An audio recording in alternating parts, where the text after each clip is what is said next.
안녕하세요 여러분, 성공합시다. 자, 오늘은 우리가 하나님을 만나기 전 옛사람과 또 하나님을 만난 후 새사람을 극명하게 대조하면서 하나님의 자녀로서 어떻게 살아야 되는가에 대해서 얘기를 하고 있는데요. 저는 요즘 하나님을 모르던 하랑이가 지금 하나님을 알아가는 그런 상황 속에 있잖아요. 근데 이 본문이 특별히 은혜로 다가왔고 또 새롭게 시작하는 육아에서 이 말하는 것이 얼마나 중요한지 정말 많이 깨닫고 있는데 참 감사한 본문으로 다가왔어요. 여러분에게도 하나님께서 세밀하게 응답해 주시고 말씀해 주시는 시간이 되면 좋겠어요. 자, 17절. 그러므로 내가 이것을 말하며 주 안에서 증언하노니 이제부터 너희는 이방인이 그 마음에 허망한 것을 행함같이 행하지 말라. 그들의 총명이 어두워지고 그들 가운데 있는 무지함과 그들의 마음이 굳어짐으로 말미암아 하나님의 생명에서 떠나 있도다. 그들이 감각 없는 자가 되어 자신을 방탕에 방임하여 모든 더러운 것을 욕심으로 행하되. 자, 바울은요 주 안에서 다시 한번 간곡하게 권하고 있어요. 이방인처럼 허망한 생각으로 살아가지 말래요. 사실 이 편지 수신자는 1차적인 수신자는 에베소 교회 교인들이잖아요. 그들은 처음에는 이방인이었죠. 그러니까 하나님을 만나기 전 생활과 하나님 만난 후의 생활이 극명한 차이를 이뤘을 거고 또 그 허망한 삶이 무엇인지에 대해서 분명하게 알고 있었을 거예요. 알고는 있지만 다시 한번 정리하면서 권고하고 있는 거죠. 우선 하나님을 만나기 전 상태는요, 모든 사람들이 다 똑같아요. 무지와 또 자기 마음의 완고함 때문에 시각이 깨닫는 것이 어두워지고 하나님의 생명에서 끊어졌고 멀어졌기 때문에 뭐가 선인지 악인지 분별하지 못하고 수치심도 잃고 방탕하면서 탐욕을 부리며 모든 더러운 일을 하고 산대요. 자, 20절. 오직 너희는 그리스도를 그같이 배우지 아니하였느니라. 진리가 예수 안에 있는 것 같이 너희가 참으로 그에게서 듣고 또한 그 안에서 가르침을 받았을진대. 자, 어두웠던 그들에게 빛이신 예수님이 찾아오셨어요. 빛이 등장을 하니까 당연히 어둠이 사라지죠. 여러분, 깜깜한 방에 불을 켜면 어둠이 순식간에 사라지잖아요. 예수님이 찾아오신 우리의 삶이 딱 그거예요. 바울로부터 소개받은 그리스도를 이제 배우게 된 거죠. 그리스도 예수 안에 있는 진리를 따라서 그리스도를 배우고 듣고 그 안에서 가르침을 받았어요. 자, 22절. 너희는 유혹의 욕심을 따라 썩어져 가는 구습을 따르는 옛사람을 벗어버리고 오직 너희의 심령이 새롭게 되어 하나님을 따라 의와 진리의 거룩함으로 지으심을 받은 새 사람을 입으라. 자, 하나님 없는 삶과 하나님의 자녀가 된 이후의 삶을 분명하게 대조하면서 옛사람을 벗어버리고 새 사람을 입으라고 하고 있어요. 자, 하나님이 없는 옛사람의 삶은요, 일단 영적으로 죽어있죠. 그러다 보니까 어둠 가운데서 헤매이다가 허망한 욕정을 따라 살고 썩어 없어지는 진짜 허무하기 이를 데 없는 삶이에요. 반면 그리스도를 배운 새 사람은 새 창조를 통해서 영이 살아나요. 비로소 자기 더러움이 보이기 시작하죠. 우리가 마치 옷이 더러워지면 새 옷으로 깨끗한 옷으로 갈아입잖아요. 그런 것 같이 옛사람을 벗어버리고 재창조된 새 사람을 입게 돼요. 새 사람의 특징은요, 하나님의 형상을 따라서 의, 진리, 거룩함으로 지음을 받았어요. 원래 여러분, 깨끗한 집에는 더러운 게 더 잘 보이고 깨끗한 집에서 사는 사람은요, 그 깨끗함을 유지하기가 훨씬 쉬워요. 더러운 집을 깨끗하게 하는 것보다 훨씬 쉽죠. 비록 옛날 습관이 남아가지고 더러워진다 해도 적어도 그게 더럽다는 것은 알고 깨끗함을 유지해야 한다는 부담감도 있어요. 결국 나를 잡아서 청소를 하죠. 청소한 게 아까워서 또 유지하게 되고요. 그렇게 살다 보면요, 그런 그 패턴이 점점 좁아져가지고 깨끗함을 유지하는 삶을 살게 돼요. 그러니까 영적인 것도 똑같다는 말이에요. 자, 25절부터 5장 4절까지는요, 구체적인 어떤 지침들이 나오는데요. 아마 이렇게 지침들을 살펴보다 보면 뜨끔뜨끔 하실 거예요. 뜨끔거릴 때 빨리 고치고 새 사람을 잊기로 해요. 자, 25절. 그런즉 거짓을 버리고 각각 그 이웃과 더불어 참된 것을 말하라. 이는 우리가 서로 지체가 됨이라. 첫 번째, 거짓말 하지 말고 진리를 말하래요. 이제는 한 몸이고 한 가족이 되었잖아요. 거짓말하면 그 가족끼리 거짓말하면서 계속 살면 얼마나 힘들겠어요. 그러니까 거짓말하고 진리를 말하며 살라는 거죠. 자, 26절. 분을 내어도 죄를 짓지 말며 해가 지도록 분을 품지 말고 마귀에게 틈을 주지 말라. 화를 내어서 죄를 짓지 말래요. 여러분, 우리가 새 사람이 되었지만 화가 문득문득 나잖아요. 바울도 그거 알아요. 화 나는 거 알아요. 그런데 그 화가 나를 지배해서 죄를 짓는 데까지 이르게 하지는 말라는 말이에요. 이거는 성령을 의지할 때만 성령의 소유로 우리가 통제할 수 있거든요. 그러니까 성령을 의지해서 화내지 말고 그 화가 죄까지 가는 거 절대로 하지 말라는 얘기예요. 그리고 우리가 살다 보면 화가 날 수 있죠. 그런데 중요한 것은요, 해가 지도록 그 노여움을 계속 품고 있지 말래요. 이건 정말 하루를 마무리하는 좋은 지혜이고 방법이에요. 또 놀랍게도요, 화를 막 내는 것은요, 마귀한테 기회를 주는 거래요. 우리가 화를 내면 어떻게 돼요? 관계가 깨어지죠. 이웃에게 상처가 되죠. 그 상처가 평생을 가기도 해요. 정작 말한 사람은 잊어버려도 그 받은 상처는 정말 오래 갈 수 있다고요. 마귀는요, 이렇게 우리의 화를 이용해서 관계를 깨트리는 거예요. 그런 기회를 아예 주지 말라는 거죠. 또 우리가 유의해야 할 것은요, 연약한 지체가 화를 낼 수 있어요. 근데 거기에 우리가 반응하지 말아야 돼요. 아, 지금 이 상황을 마귀가 이용하고 있구나. 그러니까 그 화를 지금 조장하고 이용하려는 그 마귀 실체를 알면서 그 화에 반응하지 말라는 거예요. 그러니까 같이 화를 내면서 반응을 하거나 상처를 받을 것이 아니라 그 상황을 객관적으로 보고 피할 줄 아는 지혜가 필요해요. 그러니까 진짜요, 우리가 극단까지는 가지 말아야 해요. 화가 나다 보면 진짜 해서는 안 될 말도 하고 극단까지 가잖아요. 그거는 부모와 자식 간도 마찬가지고 이웃 간에도 마찬가지고 직장에서도 마찬가지고 모든 공동체에서 그거는 정말 방지해야 돼요. 그건 뭐라고요? 네, 사탄이 이용하는 거예요. 자, 28절. 도둑질을 하는 자는 다시 도둑질하지 말고 돌이켜 가난한 자에게 구제할 수 있도록 자기 손으로 수고하여 선한 일을 하라. 도둑질하지 말고 정당하게 수고해가지고 그거 나눠주래요. 우리나라 말에 개같이 벌어서 정승같이 쓴다는 말이 있죠. 근데 그 말 잘못됐다는 뜻이에요. 돈 버는 것도 하나님의 자녀답게 정당하게 벌어서 정당하게 쓰라는 거죠. 나누며 정말 복되게 쓰라는 거예요. 자, 여기에 정당하게 버는 의미에 대해서 조금 생각을 해보면요, 기본적으로 도둑질하면 안 되겠죠. 또 뭐 탈세나 부당한 이익을 취하는 것도 하지 말아야 되겠죠. 그뿐만 아니라 뭐 직원들을 착취하는 거나, 반대 입장에서는 피고용인이 근무 시간에 뭐 시간을 헛되게 쓴다거나 자기 일을 한다거나 그 근무 시간에 최선을 다하지 않는 것도 사실은 정당하게 돈을 버는 방법이 아닌 거죠.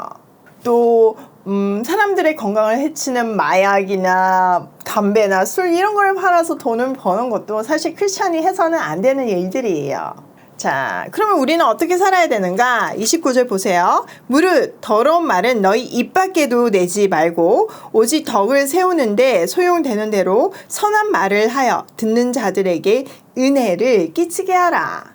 말로 덕을 세워야 돼요. 나쁜 말은요, 그냥 입 밖에도 내지 말고요, 그냥 좋은 생각을 하고 좋은 말만 하라는 거죠. 가끔 보면 이렇게 그냥 입 습관 중에 욕을 그냥 입에 달고 사는 사람들이 있고, 또 음담패설을 하는 사람들이 있어요. 요즘은 그런 사람들 음담패설 이런 거 하면 그 처벌 받는다면서요. 네, 과거에는 그런 게 되게 많았죠. 근데 하나님의 자녀는 제발 그렇게 하지 말라는 거예요. 대신 말로 덕을 세우고 필요한 말을 적절한 때에 해서 듣는 사람에게 은혜가 되게 하래요. 말은요, 진짜 어떤 날카로운 비수보다 사람의 심령을 상하게 할 수 있어요. 또 보면 아무 생각 없이 말을 해가지고 상처를 주는 사람이 있어요. 그래 놓고는 나 원래 성격이 이래. 아니면 내가 말은 이렇게 하지만 뒤끝은 없어. 또 너를 생각해서 이런 말을 하는 거야. 뭐 이렇게 하죠. 진짜 생각하면 그런 말 하지 마세요. 사실 우리가 솔직함이라고 착각하기가 쉬운데요. 그거는 솔직함이 아니고요. 무지함이고요. 성숙하지 못한 거예요. 그런 거 다 잘못됐다고 성경이 기록하고 있잖아요. 자, 어떻게 해야 된다고요? 말로 덕을 세우고 적절한 말로 상처 대신 은혜가 되게 해야 해요. 말로 사람을 살려야 한다는 말이죠. 진짜 살면 살수록 말이 얼마나 중요한지 느끼지 않나요? 전 정말 많이 느끼고 있어요. 자, 30절. 하나님의 성령을 근심하게 하지 말라. 그 안에서 너희가 구원의 날까지 인치심을 받았느니라. 하나님의 성령을 슬프게 하지 말래요. 우리는 이미 성령 안에서 구속의 날을 위해서 인치심을 받았으니까요. 성령은 진리의 영이니까 우리가 하나님의 자녀답게 살지 못할 때 슬퍼하시죠. 여러분, 자녀 키우시는 분들은 이거 너무 공감하잖아요. 자녀가 정말 자녀답게 행동하지 못할 때 우리 마음이 찢어지잖아요. 성령도 마찬가지라는 거예요. 자, 31절. 너희는 모든 악독과 노함과 분냄과 떠드는 것과 비방하는 것을 모든 악의와 함께 버리고, 모든 악독, 노함, 분냄, 떠드는 것, 비방하는 것, 이거를 모든 악의와 함께 버려야 돼요. 완전히 버려야 하는 6가지예요. 자, 하나씩 살펴보면요. 악독은요, 심술궂고 악하고 이런 거 얘기하죠. 노하는 거는 격렬한 분노를 얘기하고, 분냄은 노함보다는 조금 차분하지만 적대감을 말하는 거예요. 소라는 흥분해가지고 막 소리를 지르는 것을 말하고, 비방하는 것은 다른 사람의 명예를 막 훼손하거나 평판을 막 낮추거나 이런 말들이죠. 보통 뒤에서 하잖아요. 마지막으로 악의는 악한 마음을 가지고 남을 대하는 모든 태도를 얘기해요. 이런 것들은요, 천국 공동체에 들어와서도 안 되고요, 들어올 수 있는 틈을 줘서도 안 돼요. 자, 그러면 우리는 어떻게 해야 되는가? 32절. 서로 친절하게 하며 불쌍히 여기며 서로 용서하기를 하나님이 그리스도 안에서 너희를 용서함과 같이 하라. 우리는요, 하나님을 닮은 자녀잖아요. 그 자녀답게 서로 친절하게 얘기하고, 그렇게 하지 못하는 연약한 지체들에게 화를 낼 것이 아니고 상처를 받을 것이 아니고 긍휼히 여길 줄 알아야 해요. 또 하나님께서 그리스도 안에서 우리를 용서하신 것 같이 서로 용서해야 돼요. 십자가의 핏값으로 우리는 용서함을 받았잖아요. 용서를 받았기 때문에, 그것보다 더 큰 용서는 없기 때문에 우리는 용서할 수 있어요. 자, 이렇게 해야 되는 이유가 명백하게 5장 1절에 나오는데요. 그러므로 사랑을 받는 자녀같이 너희는 하나님을 본받는 자가 되고, 하나님께 사랑 듬뿍 받는 자녀답게 하나님 닮은 사람이 되래요. 진짜 볼 때마다 감격이고 볼 때마다 부담이 되는 말씀이죠. 저 요즘 하랑이를 이제 일주일에 반은 키우고 있잖아요.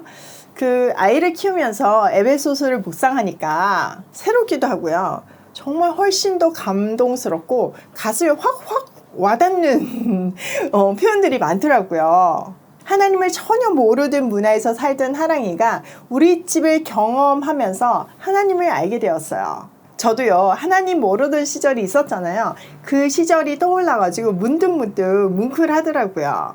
하랑이가 저랑 이제 핑크집, 제가 텐트를 하나 사줬거든요. 거기 안에서 저랑 동물 친구들이랑 소꿉놀이 하는 거 좋아하는데요. 근데 처음에 이렇게 놀다 보니까 그 언어 자체가 되게 강하더라고요. 그리고 동물 친구들, 이제 동생이 애가 다 커서 그 친구들을 다 줬는데, 이렇게 때리고, 따돌리고, 미워하고, 조금만 하면 너랑 안 놀아 이렇게 얘기하고, 도움이 필요하다고 내가 이렇게 그 소꿉놀이니까 나 이거 다쳤어 좀 도와줘 이러면 싫어 막 이렇게 하고 그러더라고요, 처음에는. 그래서 좀 당황했어요. 얘가 지금 상태가 이렇구나. 그래서 같이 놀면서 이제 좋은 말들을 가르치고 새로운 하나님의 문화를 알려준 거죠. 사이좋게 지내고 예쁜 말하고 소리 지르지 않고 뭐 도움이 필요한 친구들은 도와주고 예쁜 생각하고 뭐 그런 것들을 그냥 자연스럽게 그 소꿉놀이를 통해서 알려주고 있어요. 몇 달이 지났잖아요. 진짜 정말 너무 아이가 바뀌었어요. 표정도 바뀌고 말투도 바뀌고 정말 많이 바뀌었다고 저뿐만 아니라 주위 사람들도 다 얘기해요. 처음에는 뭐 기도를 모르죠. 그러니까 우리 집은 자연스럽게 식사 기도도 하고 자기 전에 기도하고 일어나서 기도하고 기도하잖아요. 처음에는 그냥 막 장난치고 안 하고 또 어느 순간 되니까 따라하고 이러더니 이제는 혼자서도 하더라고요. 며칠 전에는 자기 전에 자기가 기도한다고 그래서 하라고 그랬더니 하나님 행복하게 해주셔서 감사합니다. 이래서 진짜 제가 울컥했어요. 하랑이는 보육원에서 짜여진 메뉴대로 식판에 밥을 받아가지고 먹고 정해진 옷을 입고 정해진 스케줄대로 하루를 움직이는 생활을 했던 아이죠. 그런데 저희 집에 오면 메뉴도 자기가 고르고 요리도 함께하고 반찬도 가족들하고 같이 나눠 먹고 옷도 스스로 골라 입고 스케줄도 함께 짜고 변경도 하는 그런 새로운 일상을 살고 있어요. 하랑이의 고백처럼 하랑이의 기도처럼 하나님이 하랑이를 정말 행복하게 만들어 주셨지만 그 어떤 것보다 나중에 하나님을 소개받은 일상이 제일 큰 감격으로 다가올지 저는 믿어요. 지난 주일에 예배 전에 이제 하랑이를 위해서 기도하고 있는데 어떤 분이 찬양 연습을 하시는데 나 표현 못해도 표현하리라, 나 알지 못해도 알아가리라. 그 찬양 아시죠? 그 찬양을 부르시는 거예요. 진짜 폭풍 눈물이 쏟아졌어요. 그래, 하랑이는 지금 다 표현을 못해도 지금 저렇게 말로 표현하고 있구나. 하나님을 알아가고 있구나. 그렇게 느껴지니까 너무 감격스러운 거예요. 그런데 또 놀랍게 제일 마지막 찬양이요. 말씀하시면 이었어요. 주님 말씀하시면 내가 나아가리라. 내가 멈춰서리라. 그 찬양 아시죠? 그건 또 저한테 주시는 말씀이더라고요. 제가 중간중간에 고백했잖아요. 정말 애가 너무 힘들게 해가지고 내가 이렇게까지 해야 되나. 그냥 뭐 이모로 평생 같이 있어주면 되지. 이렇게까지 엄마 같은 이모가 돼야 되나. 이런 생각을 했다고 했잖아요. 그리고 정말 얘가 하나님을 알게 될까? 막 두려움이 몰려오기도 했어요. 또 막 이렇게 말을 험하게 하면 정말 이게 고쳐질 수 있을까? 이런 생각도 했고요. 그런데 하나님은 그 말씀하시면 찬양을 통해서 네가 걱정할 거 아니다. 내가 가고 살아 할 때 나는 그냥 가고 서는 인생을 살면 돼. 이러면서 확신을 주시고 위로해 주시더라고요. 그 이후로는 정말 마음이 편해졌어요. 물론 앞으로 살다가 또 흔들릴 수 있을지 모르겠지만 지금은 정말 확신 속에서 마음이 진짜 편안해요. 하나님의 계획이 너무너무 기대가 되고요. 늘 그렇듯이 두려움이 기대가 되는 기적이 일어났어요.